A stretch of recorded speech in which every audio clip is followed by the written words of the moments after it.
এদেশের শিক্ষার্থীরা সত্যিকার একটি মানবিক ও আদর্শ রাষ্ট্র গঠনের স্বপ্ন নিয়ে এই আন্দোলনে সফল হয়েছে। আপনারা নিশ্চয়ই অবগত আছেন, সারা দেশের ন্যায় ঝিনাইদহের রাজপথে তৎকালীন স্বৈরশাসকের রক্তচক্ষু উপেক্ষা করে আমাদের চলমান আন্দোলন বৈষম্য বিরোধী ছাত্র আন্দোলন ঝিনাইদহ শাখা কেমন ভূমিকা রেখেছিল। আপনারা আমাদের এই আন্দোলনের ক্যামেরার পেছন থেকে এবং কলম দিয়ে স্বৈরাচারের পতনী সংগ্রামে সফলতায় আনতে গুরুত্বপূর্ণ ভূমিকা রেখেছেন। আপনাদের প্রতি বিনীত অনুরোধ, বিশেষ কোনো রাজনৈতিক সংগঠনের অজ্ঞাবহ না থেকে গণমানুষের পাশে দাঁড়াবেন। শিক্ষার্থীদের স্বপ্নের দেশ গঠনের নেপথ্য সঙ্গী হিসেবে দৃঢ়তার সাথে পাশে দাঁড়াবেন। প্রিয় বিবেকবান সাংবাদিক, আমরা গভীর উদ্বিগ্ন।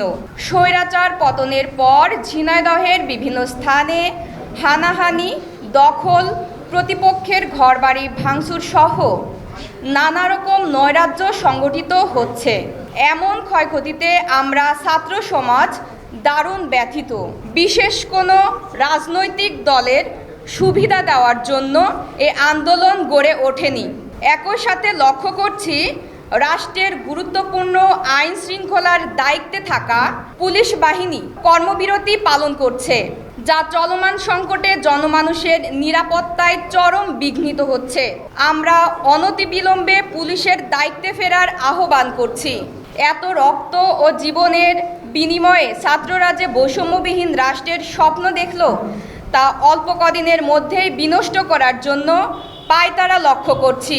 50 বছরের ওয়ারেন্টি আর বাহারি ডিজাইনের মোস্তফা ইউপিভিসি ডোর, কাটিয়ে দিন নিশ্চিন্তে 50 বছর। Mostafa uPVC door, excellence with durability. এখনো রাস্তায় শহীদের রক্ত লেগে আছে, অথচ স্বার্থান্বেষী মহল নতুন বাংলাদেশ গড়ার কর্মকাণ্ডে ভূমিকা না রেখে নিজেদের স্বার্থ নিয়ে ব্যতিব্যস্ত।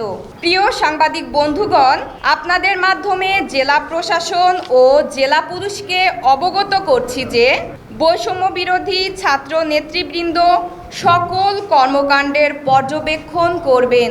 অভিযুক্ত ব্যক্তিদের জনগণের নিকট জবাবদিহি এবং ন্যায় বিচারের মুখোমুখি করবে।